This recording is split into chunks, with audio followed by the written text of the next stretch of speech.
You're listening to Conversation Balloons, interviews with experts and friends about how the generations can help each other thrive. I'm your host, Leah Farish. Check out this episode. Today, I am thrilled to have Eric Metaxas as my guest. I could not sleep last night. I was so excited. So, welcome, Eric Metaxas. Now you put way too much pressure on me. And how am I supposed to respond to that? You are very sweet and very kind. Thank you very much, Lee. It's an honor to be with you. Well, I want my audience to know a little more about you before we begin. Everyone has heard of you unless they've been under a rock, but to give you an overview, while at Yale, he garnered awards and organized an effort to throw Harvard's goalpost into the Charles River. He's the author of many bestsellers. One of his op-eds in the Wall Street Journal was the most shared piece unofficially in Wall Street Journal history. He is the author of 3 hugely successful biographies, Wilberforce, Luther, and Bonhoeffer, which have been translated into many languages and bestsellers. He was the keynote speaker at the 2021 National Prayer Breakfast. He's kind of a big deal, and we're so excited. I have to say that I'm impressed that you're also willing to sit at the kids' table.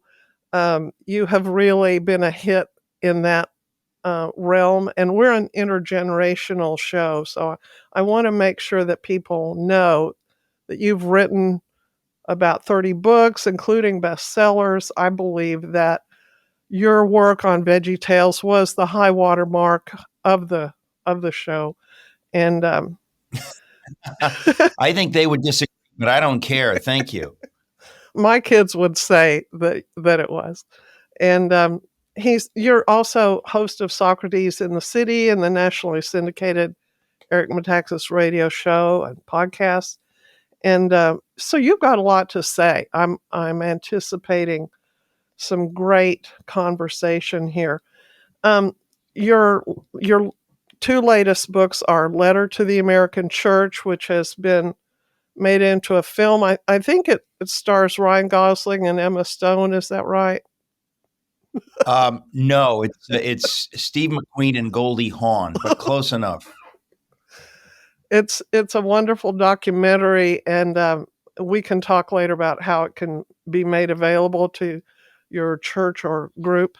Also, Religionless Christianity, which is releasing any day now, and I hope everyone gets a chance to look at that. So, can you tell us briefly why it is that some people have called Bonhoeffer, the biography of Bonhoeffer, Letter to the American Church, and Religionless Christianity a trilogy?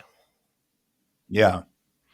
Well, I was on Joni Lamb's program on Daystar TV, and her producer said that to me, and I thought, well, that's a nice idea. Clearly, I didn't write the books as a trilogy. I mean, I wrote the Bonhoeffer book. It's a 600-page long biography, which came out in 2010, and I wrote Letter to the American Church, came out in 2022, which is 12 years later, and then Religionless Christianity is the sequel to Letter to the American Church. But the reason somebody might see that or say that is because, I mean, look, let's put it this way. The Lord clearly, I shouldn't say clearly to me, led me to write Bonhoeffer as a prophetic act. In other words, I didn't realize it at the time. I thought, I'm just writing a biography about this hero. And nobody's really written a good biography before. This is when I wrote mine. I thought somebody needs to write a popular level biography. This man was amazing and such a hero, but there wasn't any book that you could say, here, read this. So I thought, well, I want to write that book. It was a gigantic spiritual trial Really? for me. And it was an act. Yes. But in my book, Miracles, I write a little bit about that, about there was a miracle. The Lord spoke to me in a dream. I won't go into it now, but I talk about that in my Miracles book because writing the Bonhoeffer book was a tremendous spiritual trial. It was very, very difficult. It was awful. But I knew the Lord was with me. And that book at the time, as I was writing it, I kind of had this sense, I think there's more here than what I thought. I think the Lord is speaking through this story to us in the American church. But I didn't intend to write it for that. I didn't have some idea and I thought, I better tell this story to speak to the American church. I just had this naive idea. Bonhoeffer's a hero. Nobody's written a really great book about him. I need to take a crack at that. But as I was writing the story of Bonhoeffer, more and more, and again, this was not intended, I said, this feels like what happened in Germany in the 30s is beginning to happen in America. Now, this is in 2008 when I wrote the book. And I said, this is very odd, but I didn't take it particularly seriously. I just thought my job is to be faithful to the story, to let the Lord speak through me as he sees fit. I didn't write the book for believers. I wrote the book for everybody. This is a biography of a German hero who died for his faith, who got involved in the plot to kill Hitler. It's one of the most extraordinary stories ever. And I had the privilege of writing it. I didn't make it up. It's not a novel, right? But that book did incredibly well. I didn't expect it to be very honest. I did not. As a result of that book, it sold 1 million copies. It was translated into 20 languages. It really, really, really struck a nerve that I didn't expect it to. And as the years passed, I guess it was really 2020 that I said, okay, now it's happening. Now what I kind of could smell in the distance when I was writing the Bonhoeffer book in 2008, I said, this is happening now in America. The American church is now in the same place that the German church was in 1933, right at the beginning of the Nazi movement. I shouldn't say at the beginning of the Nazi movement, at the beginning of Hitler's becoming chancellor of Germany, because the Nazi movement had preceded that. But I thought the parallel to the American church and the German church in that time is unfortunately staggering. And so I wrote Letter to the American Church really to bring us up to speed. What is God saying to the American church? What did he say to the German church? How did the German church get it wrong tragically? The excuses American Christians give for not getting political, for not getting involved in the fight for freedom, for religious liberty, are the same excuses German Christians gave in the early 30s, tragically. Mm-hmm. So Letter to the American Church is the shortest book I ever wrote. Bonhoeffer is the longest book I ever wrote, but it is like a follow-up. Mm-hmm. And then I thought I have more to say on the subject. So I wrote the new book, Religionless Christianity, which also talks about Bonhoeffer, which also talks about the German church's failure in the early 30s to understand what was happening. And it really, what it does, Letter to the American Church and Religionless Christianity are the only books that I have ever written directly to Christians. So these are different from most of my other books in the sense that all my other books I write for everybody. Mm-hmm. These books I wrote specifically for those who dare to say I'm a Christian. And so in a sense, there's an aspect of the prophetic, and I don't mean that I'm hearing from the Lord and writing, not that kind of prophetic, but there's something that I believe the Lord wants to speak to the church. And, he wants us all to be vessels. And in this sense, I hope that that's what I'm being as a vessel. But these two short books, Letter to the American Church and Religionless Christianity, which, by the way, is a Bonhoeffer phrase. I'll explain that later. But they really take us back to Bonhoeffer, back to what was going on then, to make the parallels clear to where we are today and to try to get believers to discern the times in precisely the way the German church failed to discern what the Lord was saying in their time. And the results, of course, in Germany were a nightmare. And what I'm saying in both these books is that unless the church wake up, unless more in the church wake up and get in the fight, we are going down the same horrible path of serving the devil in our silence and our inaction. So there you go. Good summary. I want to challenge you on your basic analogy there. having read all of these books, I think we're not in the same position in society that the German church was. It was a place of prestige, of unquestioned respect and prosperity, and I think it had already embraced higher criticism, and it had within it some threads of something dangerous, but its position in German society was much more prestigious than the place of the church in the U.S. right now. I feel like we're really at a No, that's a disadvantage. good point, but it's a little complicated, as you know. I mean, it's similar but different. I mean, it's not. Keep going, but I mean, it's. I think roughly it's the same. I'll answer in a minute, but go ahead. Go ahead. Sorry. And to a lesser extent, I question the analogy to the Nazi regime in that it was such a cult of personality and it was so monolithic. And I think what culture is facing today, the church is facing in culture, is not monolithic. There are certain shibboleths that you have to affirm to get through to success, I think, in the U.S., but um, it doesn't have the same feel in terms of what we're facing. It seems like it has more like tentacles. That it isn't Yeah, all. look, It's a there's many-headed, no. rather. To me, that's the point. That's why the American church is missing it. Because I mean, look, we're not children that everything has to be, A equals B, C equals D. We have to be wise as serpents. We have to discern. So what we're talking about here, obviously, is similar, but it's going to be different. For example, the temptation. Many Christians very, very foolishly, it staggers me, think, oh yeah, Trump is the Hitler figure. There's no discernment, and it staggers me, the lack of discernment of Christians. But they think very simplistically. It's like a child. You go, Hitler is authoritarian. Trump is kind of authoritarian. Yeah. He speaks strongly. People love Trump. People loved Hitler. Trump believes in a strong America. Hitler believed in a strong Germany.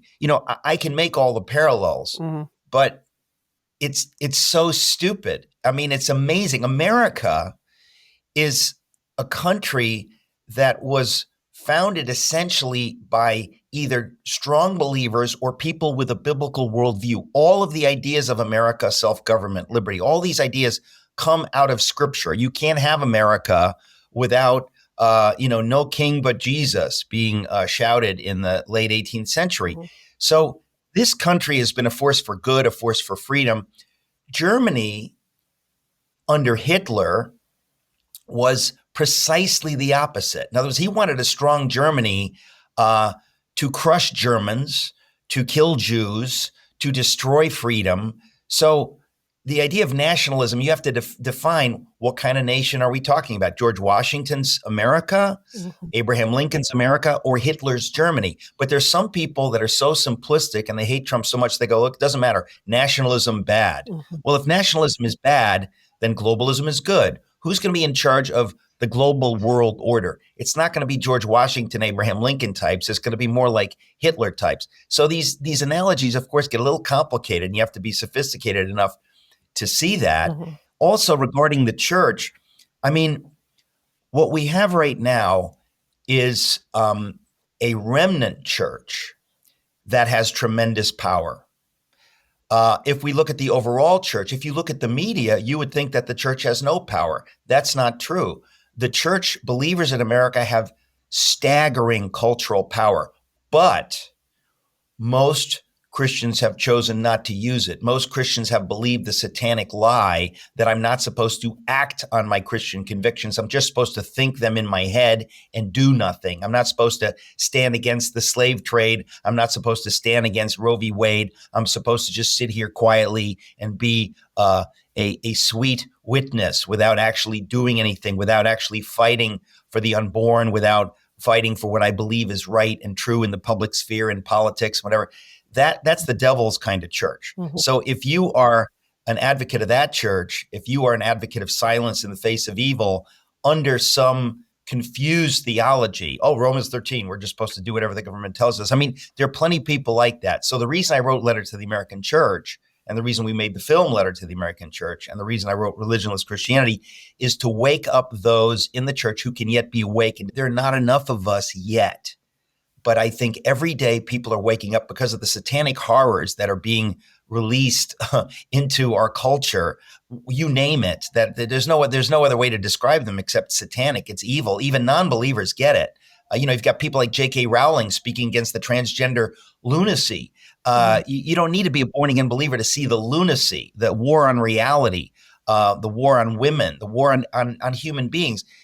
Something is happening. And so the reason I believe the Lord called me to write Letter to the American Church and the new book, Religionless Christianity, is to wake up those who can be awakened. I know they're out there. I think every day, because of these horrors, people are waking up and saying, I've got to stop sitting on the sidelines. I've got to stop going to a church that's just playing church. And I've got to get in the fight. And that is exactly what the German church failed to do. So as far as that parallel goes, I think, that's what I mean to focus on. I have been an attorney working with Alliance Defending Freedom for almost as long as it has existed.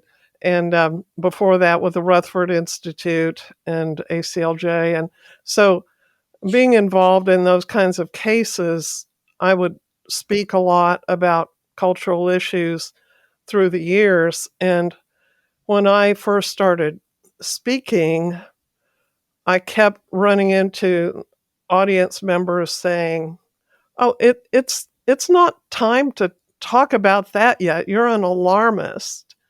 It's too early." Exactly. No, that's exactly. Look, I used to be like that. I used to think Here. like, oh, take it easy. Yeah, That's so culture warring. yeah. It But it can't listen, happen I was here, wrong. and then it would encroach further, and then it would become federal policy, or it would become a fringe movement, and then it would become other states were doing it, and then, but it can never happen in conservative Oklahoma. And, everything happens. And so it went from it's too early to do anything to it's too late. And I'm going, That you summed well, it up. when You summed was it the up. right time to do this?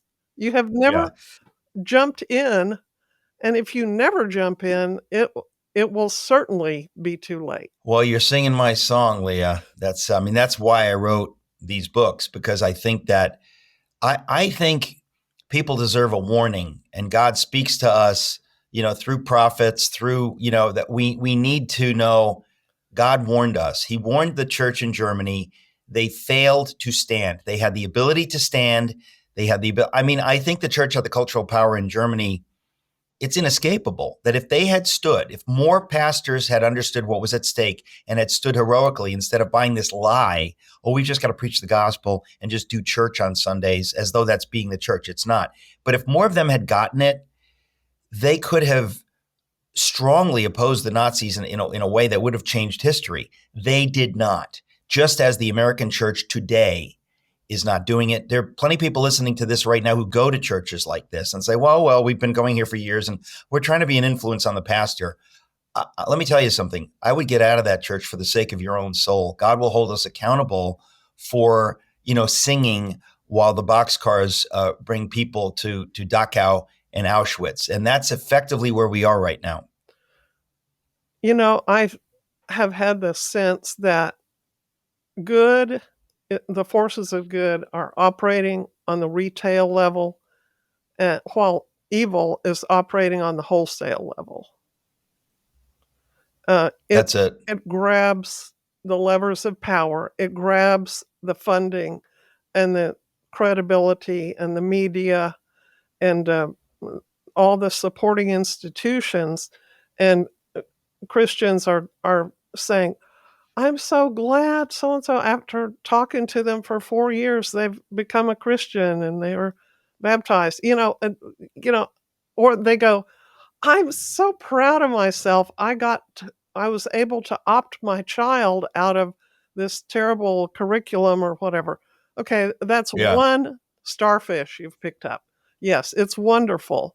Meanwhile, the kids' classmates, 32 of them, learned the curriculum, and they're going to See, grow that up right there is in that something that I society. keep thinking.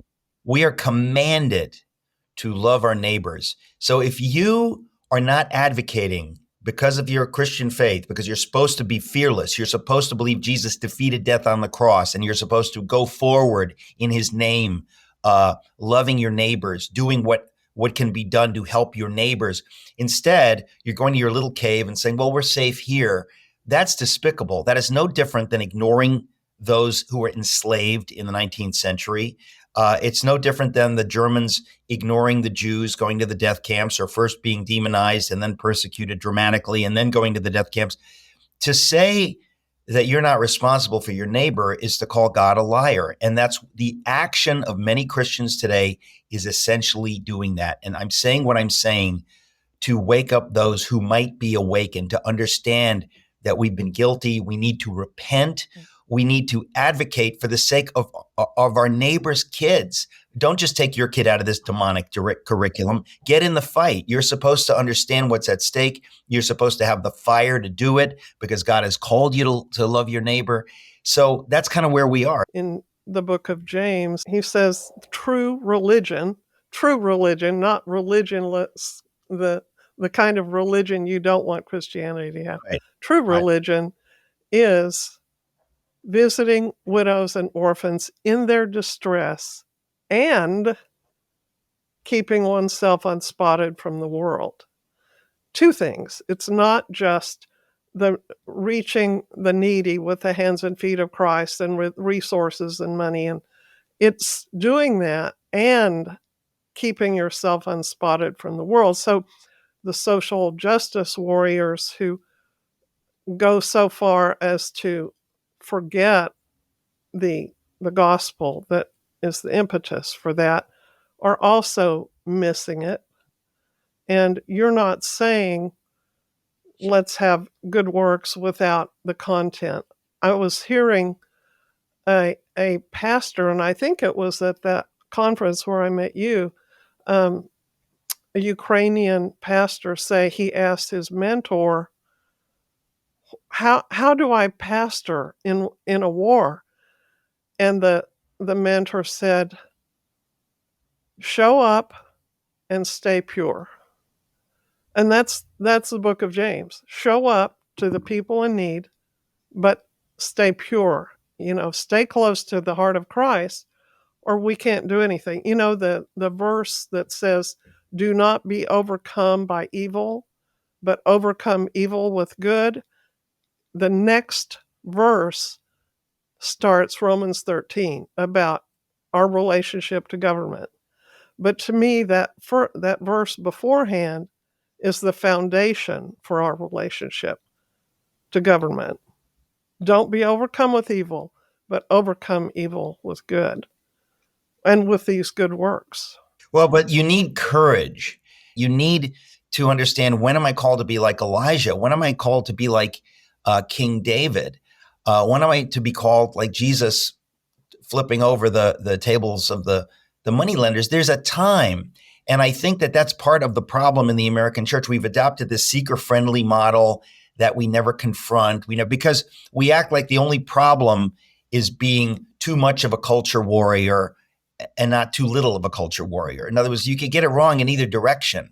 And I think that there's so many people that act like, well, I don't want to be political. I can't vote for that mean guy. And I think, okay, well, what's the alternative if you don't? Do you understand how many lives will be destroyed? How many young people will be raped at the southern border? You don't care about that? You need to get in the game. You need to be an adult and think about this and stop being simplistic. Bonhoeffer spoke about this a lot. about faith in action, about making responsible, mature decisions for the future. But you have a lot of American evangelicals, they've adopted this Ned Flanders thing that I don't want any trouble. Mhm. You don't want any trouble. Well, then Yeah. you're the devil's kind of Christian. That's perfect. That's exactly what he's looking for. I think one of our problems with leadership is that so many people went to seminary and felt a call to be in the pulpit at a time when it was very safe to do so, and that was probably true of Germany too. They thought they were Yep. getting let's face it, it's a nice indoor work. Um, they didn't know they were signing up to swim against the current. To be warrior shepherds. Yeah, that's not appealing to a lot of the But people in the here's the pulpit.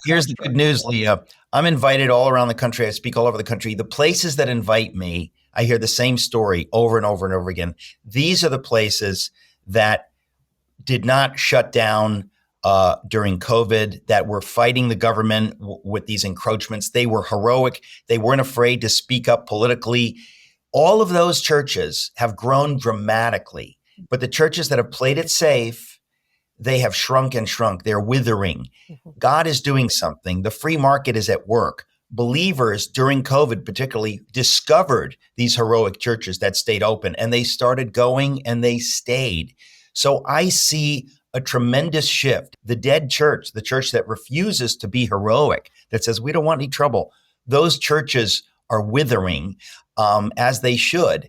And God is blessing those churches that have been heroic. So part of writing Letter to the American Church and part of doing the film Letter to the American Church is to say to people, hey, if you're going to one of those churches, get out. These churches exist. And by the way, on the website, lettertotheamericanchurch.com, we have a listing of all the free screenings of the film Letter to the American Church. Now, you can watch the film yourself, but all the churches doing those free screenings, those are the kind of churches that people need to be going to. Get in the fight. These are people that are really, really speaking truth to power. These are people that are loving their neighbors by speaking up on all of these controversial issues. So for a list, it's not a complete list, but for a good list of churches that you might want to check out, go to lettertotheamericanchurch.com. Tons of free screenings of the film at those churches. Yeah, I think church people have an attitude that I came across in a Gen Z person a while back. I said, well, this candidate that you're talking about, I really don't think has a sanguine view of churches and Christian people. And she said, well, maybe the church would just be a lot healthier if we were persecuted. And I think we Yeah. probably own too much property, and house churches are wonderful, and the church in China is so healthy. And if we were persecuted, maybe the church would start acting like the church. And I said, oh, let's not wait. See, but isn't that the point? Is that what is happening now? This vicious persecution of Christians and the Christian worldview, all these horrors that we're seeing now, has in fact awakened the church. So it is true that persecution of any kind, evil, God can use that. But this doesn't mean that we say we want evil to prevail. And You this don't is want this knife edge where there's this naivete where people say, yeah, maybe it would be good if some Jews were killed because that will galvanize people to speak up for the Jews. Well, listen, it would be even better if we would speak up for the Jews before some of them are killed. Now, if some of them are killed, yes, that will galvanize people to speak up for them. But let's say, what is God's first choice? His first choice is that we're awake and in the battle for truth right now. But he has been using the madness of the last 3+ years to wake up those who need waking. So that's why I'm cautiously optimistic, and it's why I believe the Lord called me to write the book, to wake up those who can be awakened. Yeah. Sometimes I've talked to people about various cultural shifts, and they'll say, Leah, the sky isn't falling. And I say, Yeah. it's not the sky that's falling, it's the floor. That's our problem. it's really, the ground is changing out from under us. But when people say that, right, the sky's not falling if your head is in the sand. Most of these people, they're ignorant, and they're happy to be ignorant. If you really understand what's going on, you understand that the sky is falling. Of course, horrors are being unleashed. If you are so protected that it's not happening to you and you think, therefore, it's not happening to others, there are people all around this country and the world suffering horrors. We're supposed to care about them. We're supposed to be in the fight for them. So if you have some comfortable, evangelical suburban life and you say, oh, listen, the pendulum swings both ways. That's what the German Christians were saying under Hitler. Trust me, I know the history. They said, how bad can it get? They had no idea. When they did not speak up and stand against it early on, it would get worse and worse and worse. And by the time they finally got it, it was too late for them to do anything. They had effectively given away their guns and their bullets, and they were just sitting there, compliant. So it really is, the parallel is to me, very dramatic. And that's why I say it's not just the sky that's falling, it's the floor. We're not going to have a place to stand. We're not going to have a place to advocate from and fellowship on and raise our children on. There's a lot at stake. So I appreciate your sense of urgency, because for the sake of the next generation, I mean, you and I may, live out our lives in relative splendor as we have in the past, but people are concerned for their kids and their grandkids, what kind of world they're going to grow up in, and what kind of world their children will be surrounded by, the people that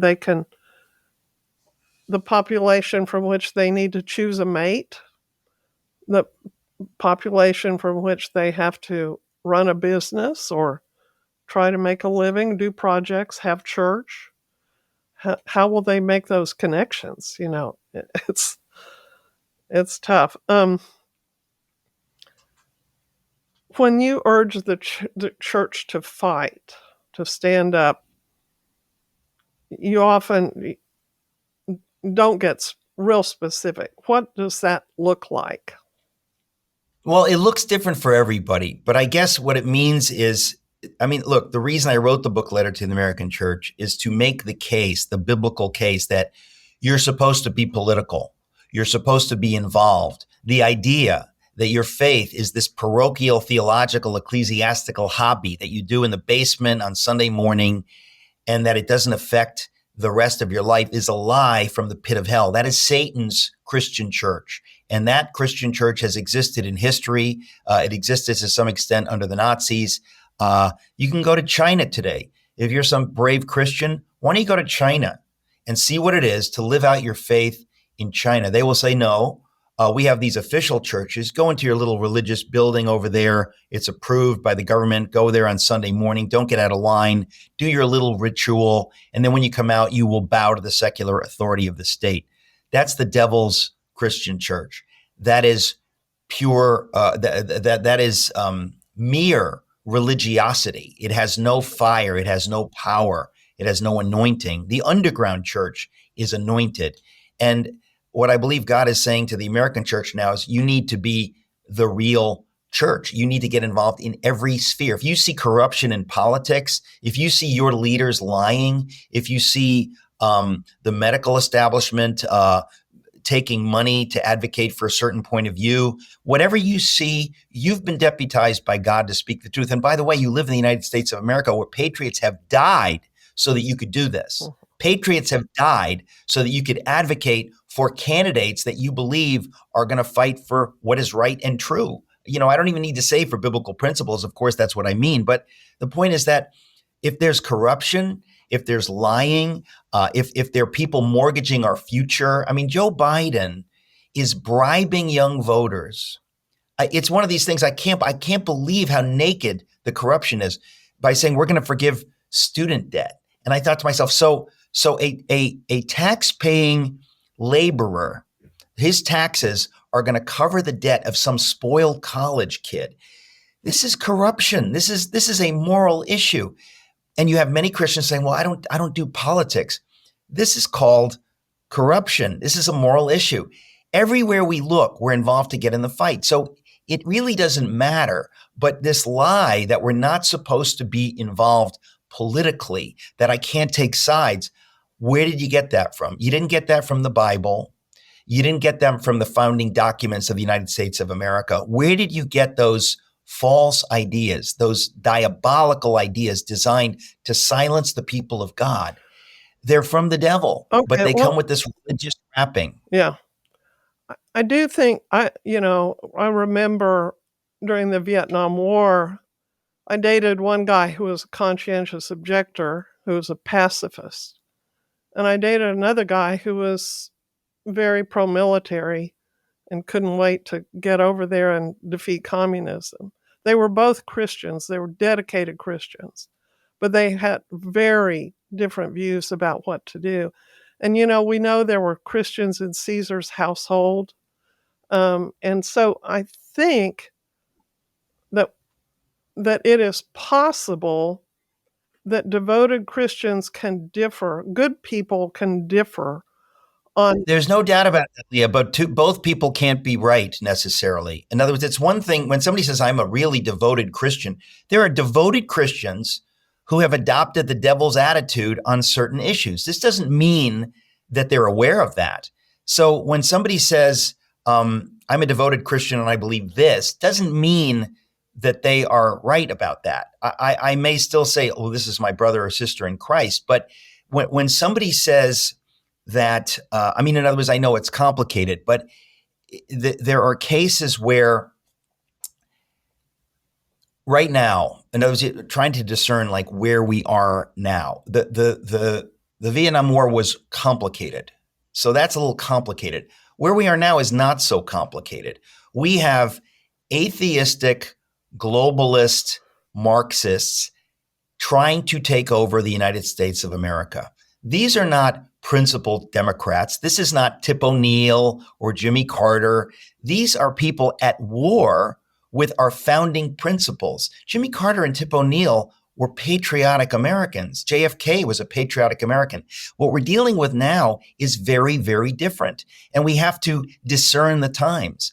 And so this idea that, well, you can vote for Joe Biden or you can do whatever you like. It's between you and the Lord. But the point is, God will hold us accountable for the results. And so this idea that I'm free, Tim Keller, I think very naively, I love Tim Keller, but he wrote something about, well, Christians are free to vote for either side. And I thought, well, I'm free to do anything, but that doesn't make it right. And the results are going to affect poor people. You're commanded to love your neighbor. So you've got to be thoughtful about this. And I think there are a lot of Christians who are more worried about their own witness or they're worried about their own sanctity than they are about their neighbors who are suffering at the hands of the government. So I think that at some point it becomes naive. It's no longer 1985. We're in a spiritual and ideological war that we were not in 1985 or even 1995. It's gotten very, very dramatic. And when you see the transgender lunacy, this is child abuse. It's horrifying. We need, for the sake of those kids, just like you would for the sake of African slaves, you need to say, this is something that cannot stand. And my neighbor who's pro-slavery or who doesn't vote, doesn't care what happens, I hope to see him in heaven, but it doesn't make him right.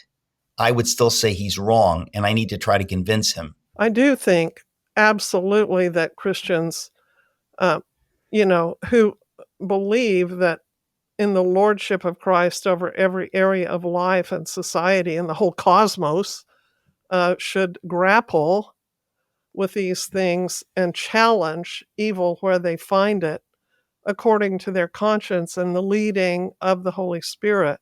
I have taught in colleges, both secular and Christian, about law and policy, and the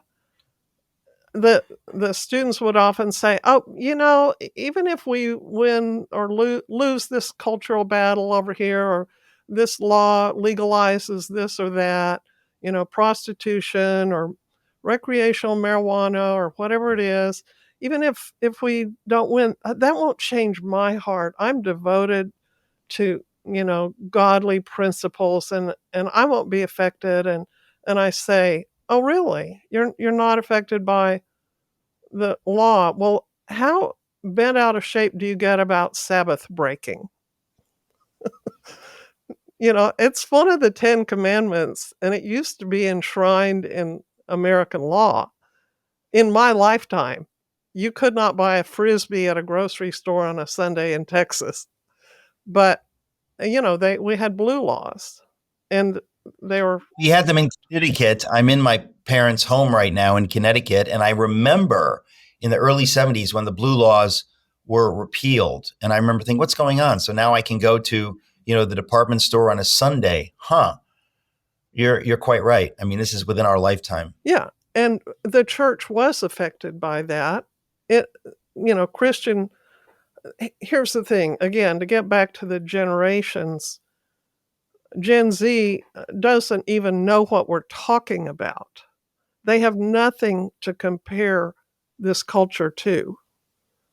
And they're great digital natives, and they have a lot of wonderful qualities, but you look at the level of anxiety and depression in these kids, uh, we're responsible for a lot of that, the older generation.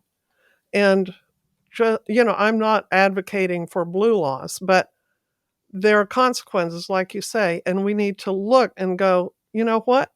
Now that the world is functioning 24/7 and everything is always available all the time, do you think that could contribute to anxiety?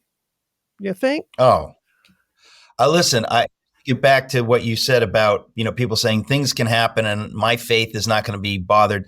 Let me just put it really bluntly. Okay. Uh, Children and women are being sex trafficked on our southern border. They're being raped. If you don't care about them, if you don't care about that, if you say, well, I can go to my church and it doesn't affect me, you're a moral pygmy. God's going to judge you for not loving your neighbor. They're your neighbors. You have to care about our border policy. You have to care about who is in the White House and the policies they're putting forward. If you don't care about fentanyl ravaging the lives of young people across this country, you don't care that that's coming up to our southern border. Now, that's just one issue, borders. But if you don't care about that, your faith is private. It's no different than being a German Christian in the 30s and saying, I'm going to look the other way at what is happening to the Jews. I can go to church on Sunday. I'll be fine. God will judge you. God will judge the nation that doesn't care about those who are suffering. And you need to get in that fight wherever God calls you in it. But there are injustice happening. The reason we made the film Letter to the American Church is to highlight some of that. But the point is to give your life purpose and joy, to get in this adventure fighting for God's purposes. That's why we're here. And I think a lot of Christians act like it's only about salvation. It's only about evangelism. That's totally wrong. When you get saved, you've just crossed the starting line. That's not the finish line. You've crossed the starting line. Now you can do the good works that God has called you to. William Wilberforce, I wrote a book about him called Amazing Grace. He was a politician. He wasn't just involved politically. He was a politician who used politics to end the satanic slave trade. We are called to do these things for the sake of our neighbors, for the sake of strangers we'll never meet.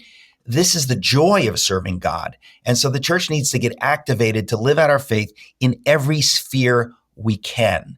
There is so much. So that's really part of what I'm hoping to do, is to get people excited that God called you to live out your faith, not just to have this private faith, this theological, intellectual assent to some doctrine. No, to now live it out. And if you're not living it out, I think God says, well, then you don't really believe it. You say you're saved by faith. Okay, maybe you don't have faith, because if you do have faith, you're going to live it out. You're going to try to live it out. You're going to rejoice that you can live it out for God's purposes. So faith in action, ultimately, that's the Bonhoeffer phrase, but that's at the heart of what this is, that there's this American heresy that has allowed much of the church to be silenced, to say, I just need to be nice and sit on my hands and smile, and maybe somebody will come to faith. That's not what God has saved us for. He saved us for great things. Well, it's been a great thing talking to you and hearing this searing message. There was Erwin Lutzer said your book is like a bucket of cold water thrown in the face of a sleeping church, and it's certainly that bold, and I appreciate it. He said it about Letter to the American Church. But the new book, there's a lot of stuff in there. I write about the end times. Are we in the end times? I write about what are the religious idols that we have today, that we're worshiping religious idols instead of Jesus. So it really is a follow-up on that. And again, I believe God called me to write these books for his purposes in this generation, but it's up to the church. It's up to Christians who say, I'm a Christian. It's up to you whether we actually can do what God has called us to do, or whether we go down the path that the German church went down very, very, very tragically. If you could give one message to Gen Z, to 15 to 25-year-olds in closing, what would it be? Well, what I often say is the reason we need to be believers and live out our faith is because it's true. This is not some philosophy that I like or I'm a Christian, but what? It is true. 1 + 1 = 2, not for me, for everyone in the universe. 1 + 1 = 2. Our faith is true. And I wrote a book called Is Atheism Dead?, where I lay out the scientific evidence for God. It is stunning evidence. The more I discovered, I said, I've got to write a book about this, but it's called Is Atheism Dead? And I wrote it as an encouragement to believers to say, do you understand that what you think is true is true? And the Lord wants you to know that it's true so deeply that you live out your faith without apology, with joy, knowing that you're bringing truth and godly principles to people. There's something delightful about living out your faith. It's exactly what the Lord called us to do. So, everything that I write, not just Is Atheism Dead, but a lot of the books that I write are meant to be an encouragement to believers to say that your faith is supposed to be exciting. It's supposed to be the greatest thing imaginable to live out this faith. And if you're not there, God wants you to get there. He wants you to be excited about serving him, knowing that your life matters, that what you do matters. That's what the Lord called us to. And I think many have been missing it. But it's the Lord's will that we don't miss it. So really just a word of encouragement that this is true. And the Lord wants us not to hope that it's true, but to know that it's true so that we could live it out with joy.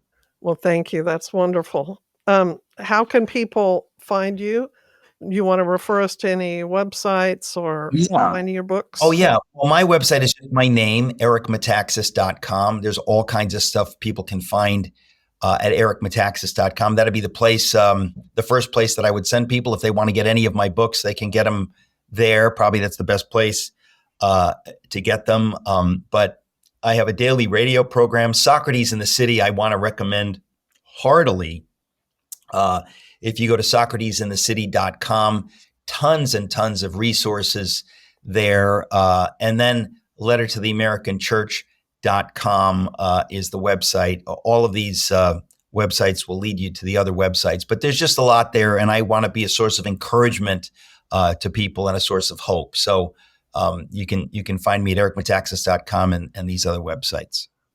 Thank you so much, Eric Metaxas. We're so honored to talk with you today. Believe me, it's my honor. Thank you, Leah. Thanks for listening to Conversation Balloons. Look for more episodes and information at leahfarish.com.